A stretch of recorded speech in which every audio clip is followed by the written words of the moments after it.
Monday! Ramdam na ramdam ang suporta ni The Secrets of Hotel 88 star Mika Salamanca sa kanyang friends na kasama sa pelikulang Huwag Kang Titingin. May pa-block screening kasi si Mika para sa fans. Dinaluhan niya ng ilang cast members ng pelikula na sina Sofia Pablo, Allen Ansay, Marco Massa, Sean Lucas, Josh Ford, Charlie Fleming, Kira Ballinger at Michael Sager. Present din sa block screening si Will Ashley. Thankful naman ang cast sa suporta ni Mika at ng fans na pinuri ang kanilang husay sa pelikula. Showing pa rin sa mga sinihan ang Huwag Kang Titingin.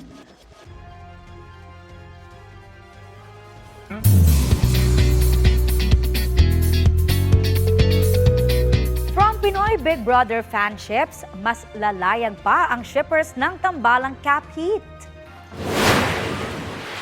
Kapit na sa kilig na iyahatid ng series na You're My Favorite Song, starring Caprice Cayetano at Heath Hornales.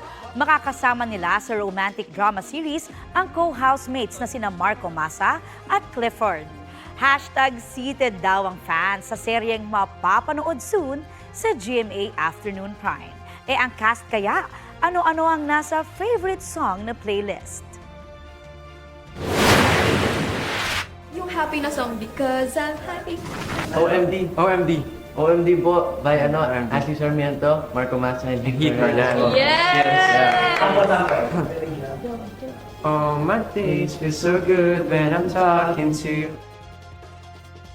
Isang advance celebration ang ibinigay ng fans ni Kapuso actress Andrea Torres para sa kanyang upcoming birthday.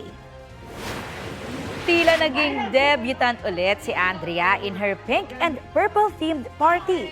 Chika ni Andrea, very happy siya dahil nakabonding niya ulit ang fans na taon-taon itong ginagawa. Plano raw niyang mag-travel on her actual birthday bago sumabak ulit sa taping ng kanilang upcoming medical series na Code Grey. Puspusan daw ang paghahanda niya sa kanyang role sa series at kumukuha ng ilang ideas mula mismo sa kapatid niyang doktor. Isa sa makakasama niya riyan si Asia's multimedia star Alden Richards.